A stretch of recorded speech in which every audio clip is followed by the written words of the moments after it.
आज हम डालेंगे लीमू का अचार। तो लीमू का आपने पानी में भिगो के रखना है ओवरनाइट। उसके बाद आपने इसको एक रुमाल में रख के खुश्क कर लेना है। आपने लीमू को कट कर लेना है। कट करने के बाद एक प्लेट में आपने नमक लेना है और 1 चम्मच आपने हल्दी का लेना है।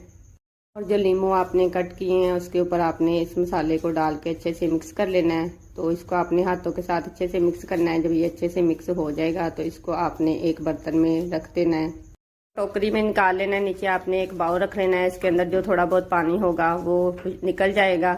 ओवरनाइट के लिए आपने इसको दोबारा रखना है। ये देखें, इसमें थोड़ा बहुत पानी था वो निकल गया। और आपने जो आपका अचार है ऑयल में, इसमें आपने नींबू को डाल देना है अच्छे से। और आपने इसके साथ लकड़ी का चम्मच इस्तेमाल करना है और इसको अच्छे से मिक्स कर देना है। जो आपने अचार डाला हुआ है, ऑयल आपका ज़्यादा होना चाहिए ताकि आपके लीमू इसमें अच्छे सी तरह डिप हो जाए। तो इसको अच्छे से हिला के आपने इसको कवर करके रख देना है। तो लीजिए, आपका लीमू का अचार तैयार है।